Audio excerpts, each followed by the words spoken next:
A guy told me that he had found a weed down here. It's called loco weed. Equine and cows that eat it get more wild than run away. He was only 14 years old when his father died suddenly in 1972. He didn't show how he felt for 53 years. Though. Fans can't believe what they're hearing from Dan Blocker's son now that he's 67 years old. The Brooklyn Nine-Nine star talks about how Bonanza's fame changed his family's life. The crowd of fans everywhere they went.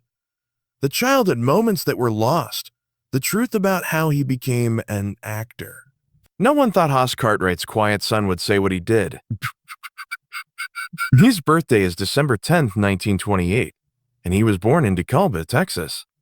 There was noise when he got there. He was 14 pounds when he was born. He was so big that he broke the Bowie County record. Even months later, his birth certificate had the wrong name written on it. Bobby Don Davis Blocker was written by the doctor instead of Bobby Dan Davis Blocker. His mother, Mary, had to go through one of the worst births in town's history. Shaq, his father, had no idea that this huge baby would grow up to be a big star on American TV. That birth was remembered. For years, people in the area talked about how no one had ever broken that 14-pound mark. The family moved to O'Donnell, a small farming town in West Texas, when Dan was 6 years old. They were upset and sad. Virginia, Dan's older sister, had died of pneumonia when she was 11 years old, just 1 year before. That day, he felt something deep inside when he moved those props, was around the players, and watched it all come together. He quickly saw a new way to go.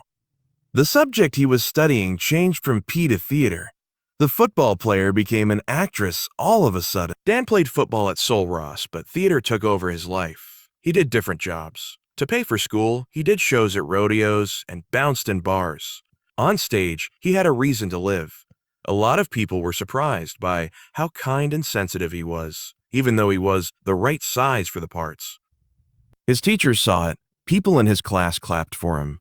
He earned his degree in speech and acting in 1950.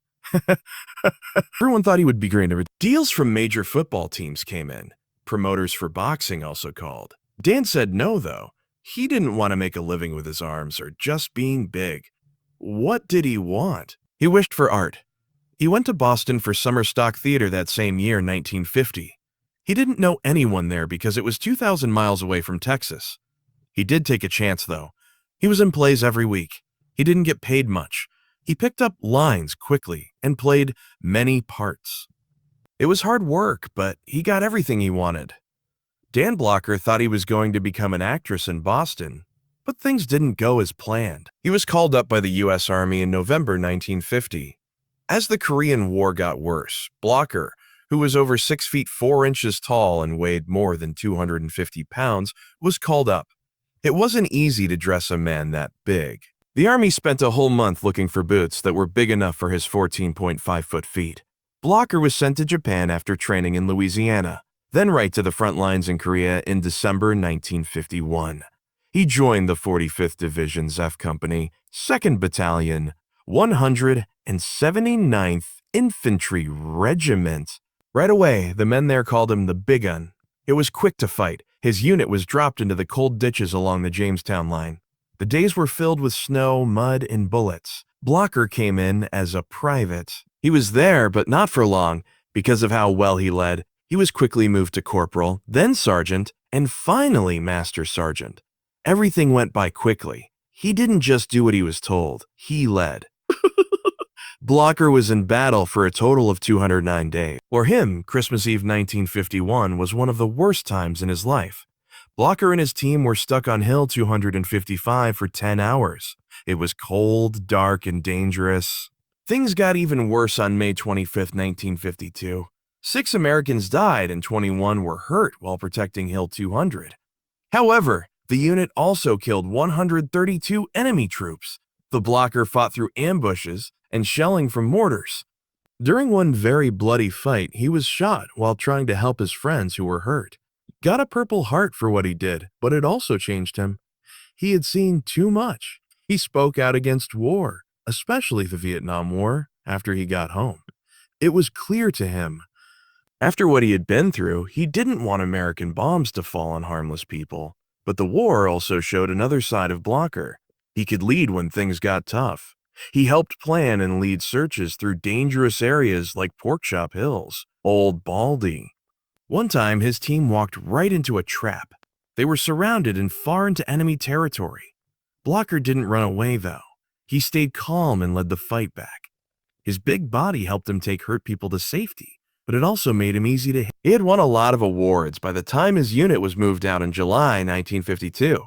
The Combat Infantryman Badge, the Korean Presidential Unit Citation, the Korean Service Medal with 2 battle stars, and more were given to him. He got out of the Army on September 24, 1952. He married Dolphia Lee Parker, the woman he loved during the war, 2 days after that. They had been writing to each other from Korea, and now they were together for good. In Carlsbad, New Mexico, they had a small wedding. I went back to school that same week at Sul Ross State Teachers College. He picked up where he left off and got his master's in music theater. She still wanted to be an actress, but she had to pay her bills first. In Sonora, Texas, he began teaching high school English and theater. They remembered how his deep voice could be heard in the halls. Most of all, when he read Shakespeare, Dan Blocker came to Carlsbad, New Mexico, after teaching for a year in Sonora.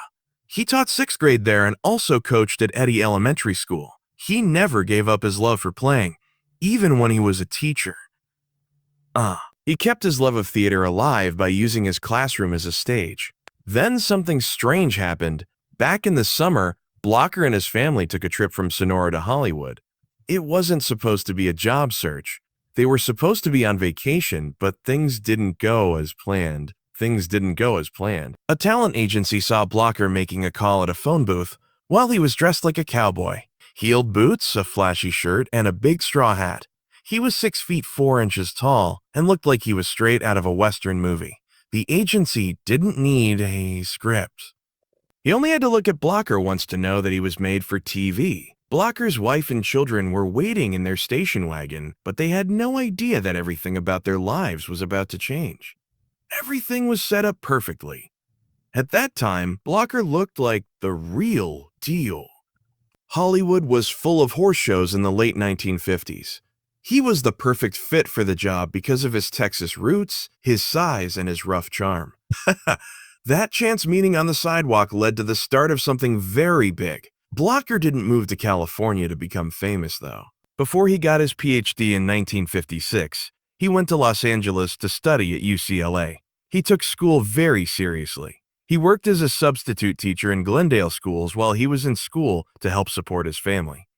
He had 4 kids. In 1953, twin girls Deborah Lee and Dana Lynn were born. Then came David in 1955 and Dirk in 1957. Things were busy. Despite having classes, working, and being a dad, he was able to keep everything in check. Dan Blocker wasn't famous at first. His role as the goon in the 1957 Three Stooges short film Outer Space Jitters was very scary. In the silly sci-fi comedy, he was only known as Don Blocker and not by his real name. He was over 300 pounds, 6 feet 4 inches tall, and dressed as an alien. Blocker used his size to get people's attention right away in this short movie, which was only 17 minutes long and shot in just 2 days. It was even used in a silly Three Stooges skit. In 1956, a year before that, he played a bartender in The Sheriff of Cochise. That was his first time on TV. He changed roles a lot. He played a cavalry captain on Gunsmoke in 1956. After 2 years, he went back to the same show, but played a different part. He had also been in Have Gun, Will Travel, and Colt 45 by that time. There were a lot of westerns with him in 1957 alone. He played tough guys, criminals, or police officers in movies like The Rifleman and Cheyenne. Even though these roles weren't very exciting, they got him known. People thought of the big man with the deep voice. Maverick then showed up. Everything changed for him after that show. He played a part called Hognose Hughes. Blocker said it was the most important part of his early career after the fact. Even though it was a Western, Maverick was different. That was funny and smart, and Blocker fit right in. He was funny, as well as big.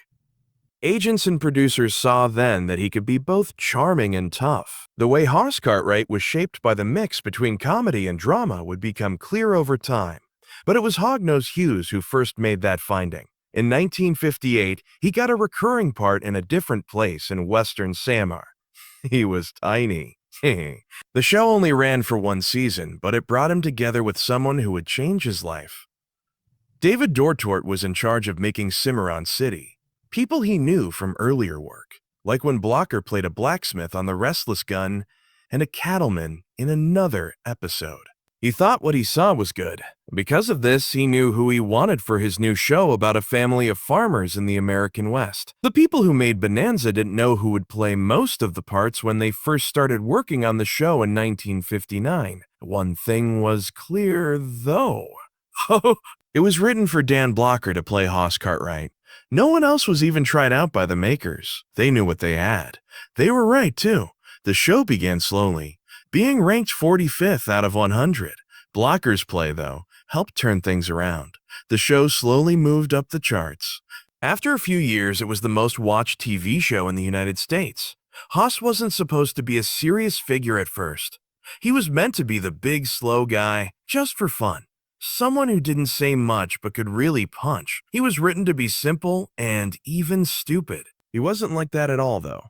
He was 6'4" and weighed more than 300 pounds, or 365 pounds by the end of the season. But behind that size was a man with a master's degree. He had taught English. He had meant to get a PhD. He brought all of that to the part. He didn't play Hoss as stupid. Instead, he made him seem intelligent, kind, and full of heart. And the writers saw it. They began to change Hoss to match Blocker. He went from being funny to being the show's heart and soul. By the second week of the third season, when Bonanza was ranked second, everyone loved Hoss. He was more than just a big guy. He had the moral guide and helped people remember what the Cartwrights were really fighting for. But the show was really rough behind the scenes. Today, TV shows only make 10 or 12 episodes a year. But Bonanza made more than 30 episodes a year. That meant working 14 hours a day, 5 days a week, almost nonstop. There was no way Dan Blocker could leave until 9 at night. He had to be there at 7 in the morning. Shannon. It was a lot with the heat, the outfits, the riding, and the stunts. It was really hot for a man his size. He would pass out sometimes, but he kept going. He said that he saw his TV family more often than his own wife and 4 kids. He had made 415 shows by the time 1972 came around.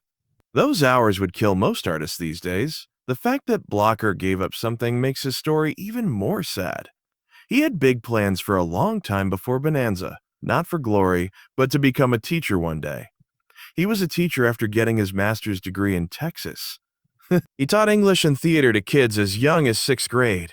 He didn't move to California for Hollywood either. It was for UCLA. He aimed to get a PhD. That was his real dream. I learned to act by accident. He got into the business after someone saw him dressed as a cowboy. He didn't quit school right away, even after getting the part in Bonanza. In early talks, he said that he planned to balance classes and filming, but it became impossible over time. It took up all of my time to remember lines, shoot all day, and do interviews. He stopped going to school in 1961 and never got the chance to go back. In the end, he said that not getting his PhD was the worst thing he ever did. Even so, what he did for TV can't be forgotten. Hoss was more than just a kind cowboy. He was a real person who made people feel something. By the mid-1960s, research showed that viewers saw Hoss as the show's emotional center. Blocker once said that when he played Hoss, he thought of the phrase, "Let us do it now."